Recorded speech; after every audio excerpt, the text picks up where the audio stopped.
फक्त मराठी यूट्यूब चॅनलला सबस्क्राईब करा आणि आमचे लेटेस्ट व्हिडिओज पाहण्यासाठी बेल आयकॉनवर क्लिक करा। लेटेस्ट अपडेट्ससाठी आमचा इंस्टाग्राम, ट्विटर आणि फेसबुक हँडल्सना फॉलो करा।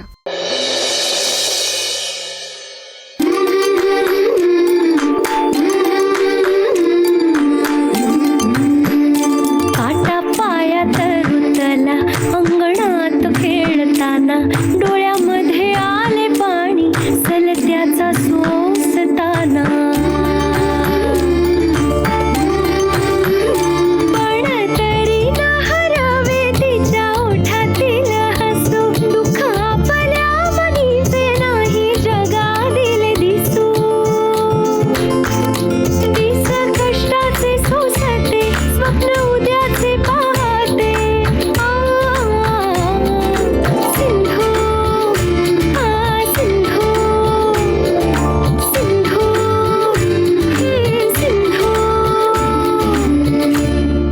रघु आणि रत्नाच्या काकांना ओळखतोस का रे? ते बी आलते इथंच। मी पाणी आणायला गेलो, परत आलो तर ते तिघं बी नव्हते। विलास, ते सिंधू आणि देवव्रत बाहेर गेलेत ना? ते हो, सिंधूच्या घरी गेलेत ना ते? नाही, खोटं बोलले तुमच्याशी। ते इथल्या जवळच्या देवळातच गेलेत असंच मौज करायला, आणि मी परवानगी दिली त्यांना जायला। अहो, पानं वाढलीत, जेवायला चला।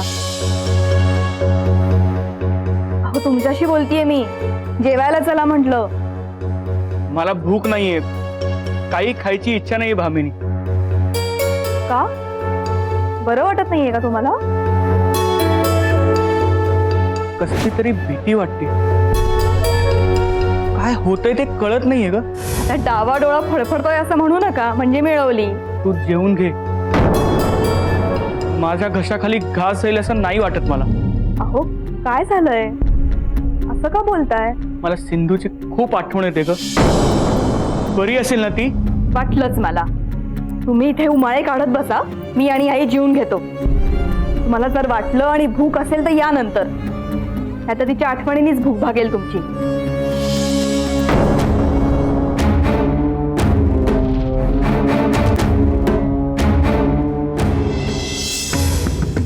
किती हा उशीर? या गजाननाचा सुद्धा काही पत्ता नाहीये। गणराया, सुखी ठेव रे मुलांना, आणि त्यांना लवकर घरी येऊ दे।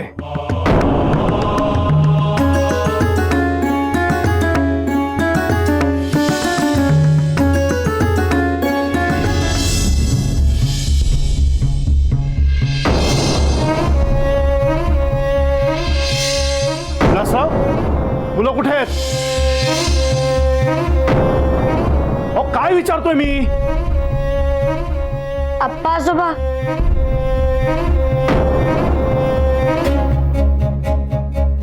देवव्रत, अरे बाळांनो, कुठे होता तुम्ही? आम्ही किती काळजीत होतो माहिती आहे का तुम्हाला? विलासराव, काय आहे सगळं? कुठे घेऊन गेला होता मुलांना? आप्पासाहेब, सगळ्यात आधी उशीर झाल्याबद्दल मी तुमची मनपूर्वक माफी मागतो। मला कल्पना आहे की मुलं वेळेवर घरी परत नाही आली म्हणून घरात हलकल्लोळ झाला असेल। तुम्हाला त्यांची खूप काळजी वाटली असेल, मनात नाना विचार आले असतील, माझ्यावर संशयही आला असेल। हो, हे सगळं कळतंय, मग मुलांबरोबर? हो, सगळा योगायोग। दुपारी देवदर्शनासाठी मी देवळात गेलो होतो, तर तिथे या दोघांचं दर्शन घडलं, आणि ह्यांच्या बरोबर तो नाठा मुलगा अर्जुन, त्याचंही दर्शन घडलं। आप्पासाहेब, तुम्हाला सांगतो, दुधात मिठाचा खडा पडावा ना, तसं झालं माझं अगदी। धुणी भांडी करणाऱ्या बाईचा कुठला कोण तो मुलगा, त्याला देवळाच्या पायऱ्या वर चढवून देवळात घेऊन गेले। विटाळ होतो हो सगळा। देवव्रत, काय रे? आणि एवढंच नाही आप्पासाहेब, हे दोघं त्याच्याबरोबर डबा खायला एका पंक्तीला बसणार होते हो। खरं सांगतो आप्पासाहेब, एक अक्षरही खोटं बोलत नाहीये। थांब जरा, बोला। राहावे ना हो मला, बघवे ना मला तो सगळा प्रकार, म्हणून मी या दोघांना समजवायला गेलो की बाबांनो, हे रीतीला धरून नाही, तुम्ही तुमच्या घराण्याची परंपरा बुडवताय तर हे ऐकेच ना. मग माझ्या लक्षात आलं की ह्यांना जर का समजवायचं असेल, यांना योग्य मार्गावर आणायचं असेल तर ह्यांचं बौद्धिक घेणं फार गरजेचं आहे, जेणेकरून ही अशी चूक हे पुन्हा कधीच करणार नाही. आमचे एक परम मित्र आहेत, श्रीयुत सदाशिव खासगीवाले, लकडी पुलापाशी राहतात. हो तर हो, संस्कृतीचे गाढे अभ्यासक आहेत ते. अगदी अगदी. त्यांच्याकडे घेऊन गेलो आणि म्हटलं, सदाशिवराव, अर्जुन सारख्या मुलाशी कसं वागायचं, त्याच्या सावलीलाही उभं राहणं किती मोठं पाप आहे हे जरा त्यांना समजावून सांगा. आप्पासाहेब, तुम्हीच मला सांगा, मार्तंड रानड्यांच्या घरातल्या मुलांनी त्या अर्जुन सारख्या मुलाला देवळात प्रवेश दिला असं जर का पुण्यात इतर लोकांना कळलं तर केवढा अनर्थ ओढवला असता. हेच समजावून सांगत होते सदाशिवराव यांना, म्हणून उशीर झाला. पण आता या दोघांना पटलंय की अर्जुन सारख्या मुलाबरोबर संबंध ठेवणं किती अयोग्य आहे. हो की नाही सुनबाई? देवव्रत, पटलंय ना? काय मुलांनो, खरं सांगतायत काय हे? नाही.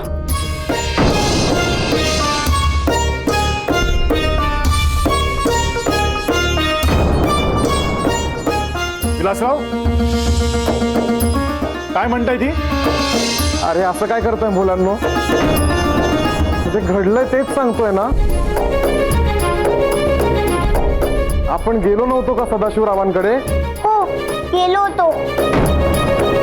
पण अर्जुनशी बोलायचं नाही हे आम्हाला पटलेलं नाहीये. तुम्ही आम्हाला जबरदस्तीने तिकडे घेऊन गेला होता. आप्पा आजोबा, तिकडचे आजोबा आम्हाला खूप बोलले आणि खूप वेळ तिकडेच बसवून ठेवलं. अर्जुनशी सावली सुद्धा पडू देऊ नका असं म्हणत होते. असं कधी असतं का? आम्ही तर शाळेत रोज खेळतो, आम्हाला काही नाही होत. मग असं का म्हणाले ते? मला ते अजिबात आवडलेलं नाहीये. मला पण. एक शब्द बोलू नका. काहीही चुकीचं बोललेलं नाहीयेत ते, आणि मोठ्यांचा असा अपमान करतात का? पण आजोबा. एक शब्द बोलू नकोस तू, आणि बायकोची बाजू तर अजिबात घेऊ नकोस, आणि कुणालाही निष्कारण नावं ठेवायची नाही, कळलं? विलासराव, मुलांचं चुकलं हे मान्यच आहे, पण तुम्ही आम्हाला कसलीही कल्पना न देता त्यांना परस्पर तिकडे न्यायला नको होतं. अहो, जीव टांगणीला लागला होता आमचा. मनात नको नको त्या शंका येत होत्या. कान पकडतो. पण त्यावेळी मला फक्त या मुलांचे संस्कार दिसत होते. म्हटलं ह्यांना चांगलं वळण लावलं तर तुम्हालाही ते आवडेल. तेवढंच माझ्या पापांचं प्रायश्चित्त. ठीक आहे, पण पुन्हा असं करण्या अगोदर आम्हाला सांगा. परस्पर असं काही करू नका. या आता. ठीक आहे, येतो. नमस्कार. परमेश्वराची लीला अगाध आहे. तुम्हाला ताळ्यावर आणण्याची नितांत गरज आहे.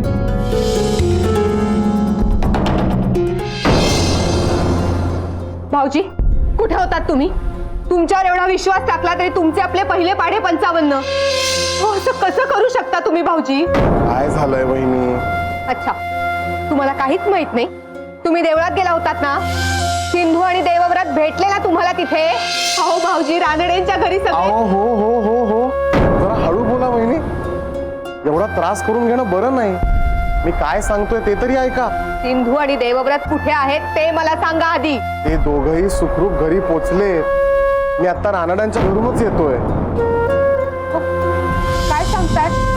अहो पण अण्णा तर, हो तिकडे सगळे काळजी करत होते, साहजिक आहे. पण मी पण त्यांना चांगल्यासाठीच घेऊन गेलो होतो. काय झालं, मी देवळात गेलो तर ते दोघं त्या अर्जुनाबरोबर खेळत होते. धुणी भांडी करणाऱ्या बाईचा पोर तो.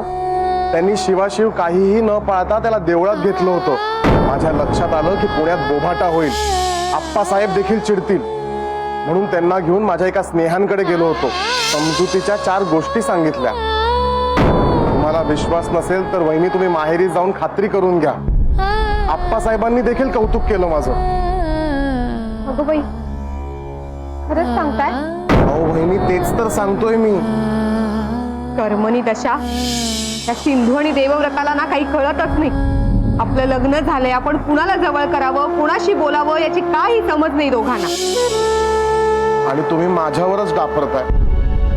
चुकलं माझं. मी उगाचच रागावले हो तुमच्यावर. असू द्या हो, चालायचं. एकदा कानफाट्या नाव पडल्यावर ते बदलायला वेळ लागेलच.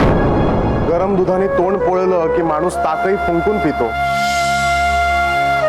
तुमचा माझ्यावर विश्वास बसायला वेळ लागेल हे माहितीये मला, पण हरकत नाही. मी आता ठरवलंय, कुठल्याही गोष्टीचं वाईट वाटून घ्यायचं नाही. ईश्वर मार्गाने चालत राहायचं आणि आपल्या वागण्यातूनच आपल्यातला बदल सिद्ध करायचा. हे बघा, वाण सामान भरून घेतलं आणि पिशवी तिकडेच विसरलो. आत्ताच जाऊन घेऊन येतो. अहो भाऊजी, अहो आत्ता कशाला जाताय? उद्या जा. अहो रात्र खूप झाली. त्यापेक्षा तुम्ही हातपाय धुवून घ्या, मी जेवायला वाढते. तुम्हाला भूक लागली असेल ना?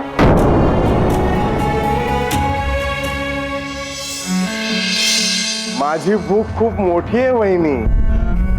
एक ना एक दिवस सगळ्यांचा घास घेणार आहे मी, बघालच.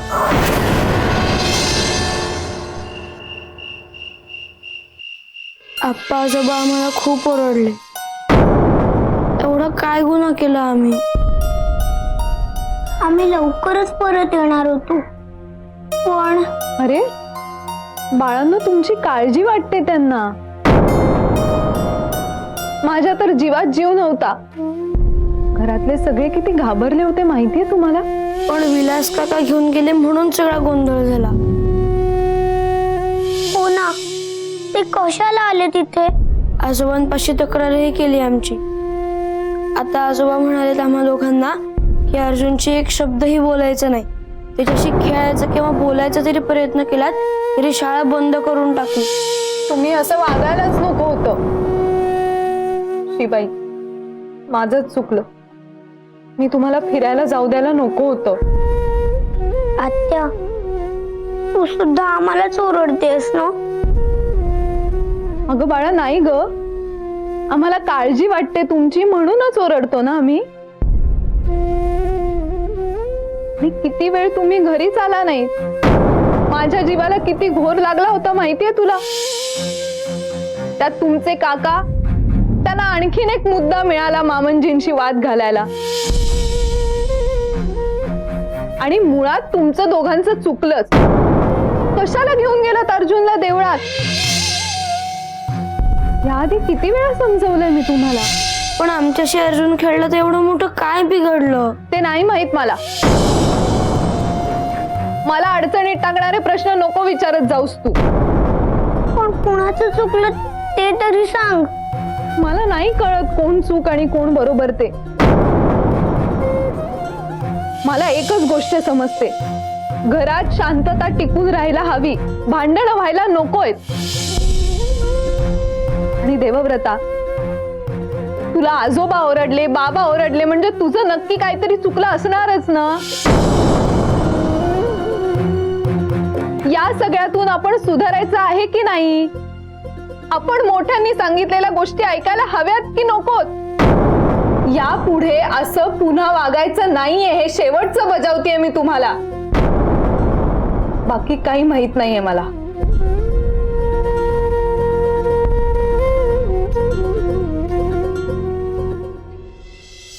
ही असली नाती मान्यच नाहीयेत मला. अरे कोण कुठला तो अर्जुन? त्याच्याबरोबर खेळायची गरज काय या पोरांना? आपल्या गावात दुसरी मुलं नाहीयेत का? त्या पोरांना नाहीये अक्कल.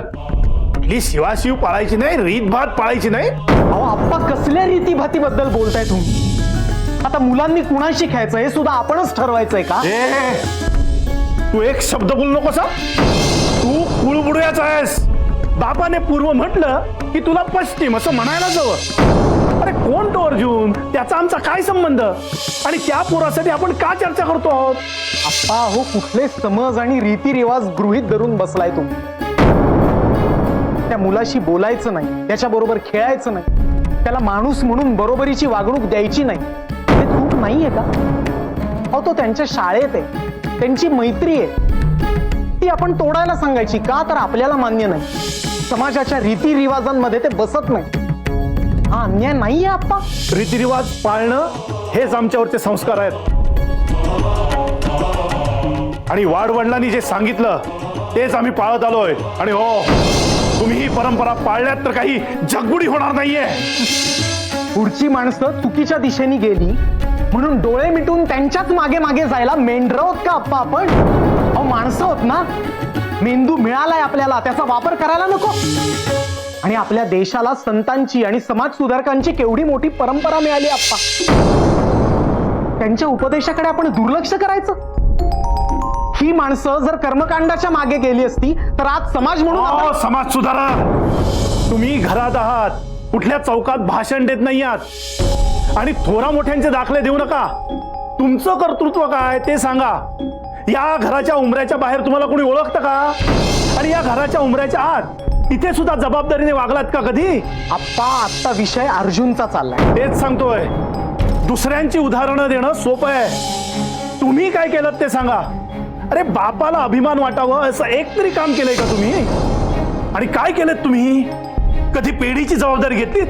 कधी घरच्यांची काळजी घेतलीत? किंवा स्वतः जबाबदारी घेऊन घरातलं एखादं मोठं काम केलंय तुम्ही? आप्पा मी पुरे, मला या विषयावर बोलायची इच्छा नव्हती, पण तू विषय काढलास म्हणून सांगतोय.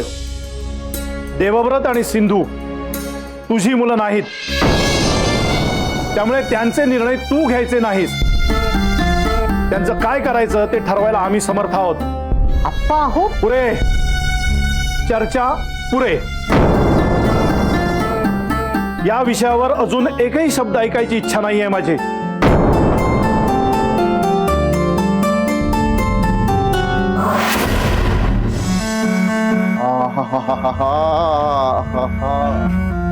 अन्नदाता सुखी भव. काय सुरेख जेवण झालंय. वहिनींच्या हाताला चव आहे हा, काही म्हणा. मन अगदी तृप्त होऊन जात. नाहीतर तुरुंगातलं ते कदान्न खाऊन पोटाचे पार हाल झाले होते. काही विचारू नका.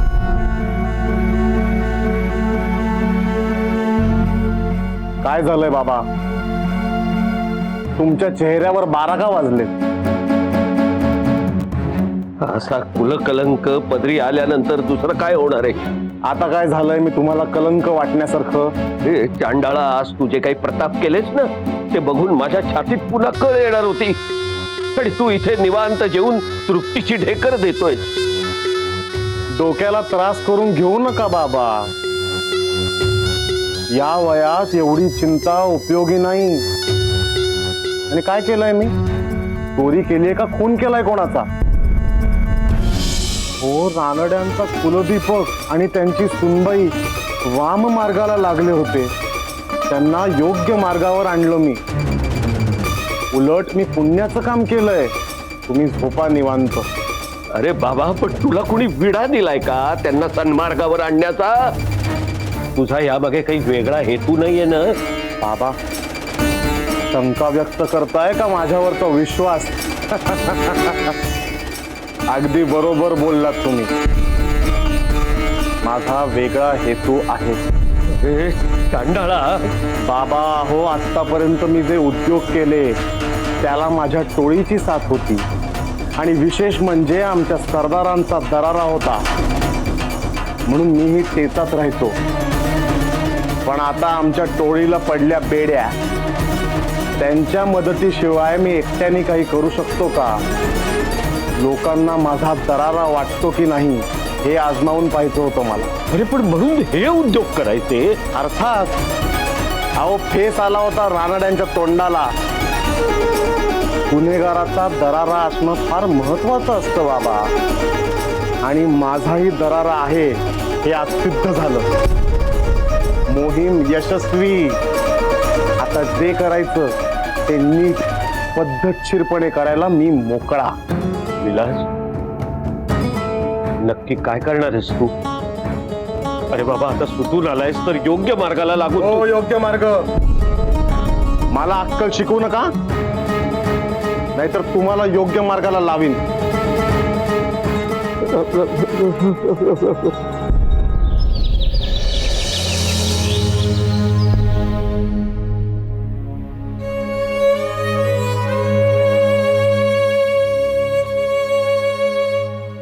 शाळेत जाऊ नये असं पहिल्यांदा वाटतंय मला.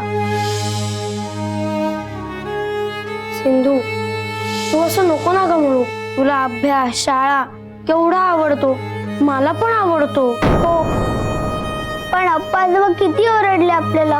हो ना, आणि काकू पण काही धड बोलत नाही. आपलं काय चुकलं रे देवव्रत? अर्जुनशी का बोलायचं नाही? तो आपला मित्र आहे ना, मी बोलणार त्याच्याशी. तू असं वेड्यासारखं हट्ट नको ना करू. मला पण माहितीये की आपलं काहीच नाही चुकलं, पण आप्पा आजोबांनी सांगितलंय म्हणल्यावर ऐकावं लागणार ना. जर का आपण परत अर्जुनशी बोलायला किंवा खेळायला गेलो ना, तर मात्र आप्पा आजोबा आपल्याला खरंच खूप रागवतील. अगदी योग्य आहे.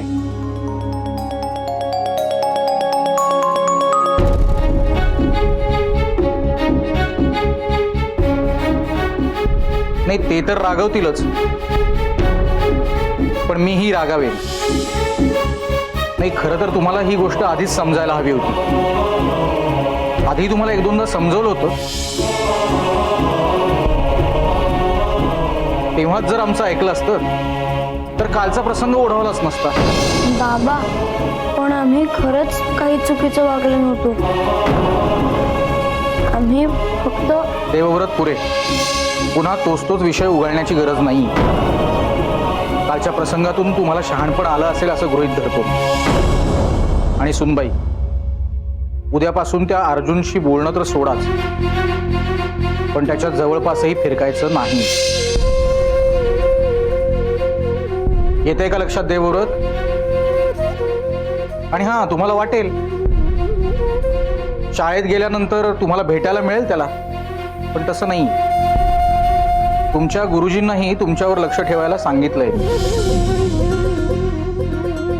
तेव्हा अर्जुन हा विषय आजपासून बंद.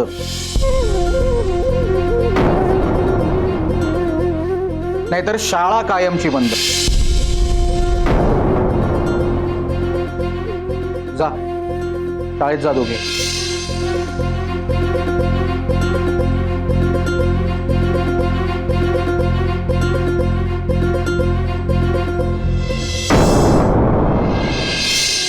देव्या, सिंधू, आज मी तुमच्या संग भांडणच करणार आहे. काल कुठे गेलेला देवळातून? अरे अरे, काय झालं? माझ्यावर रागवलंच का? काय चुकलं का माझं? अर्जुन, आम्ही तुझ्याशी कधी बोलणार पण नाही आणि भेटणार पण नाही. तू सुद्धा आमच्याशी बोलायला येऊ नकोस. हो,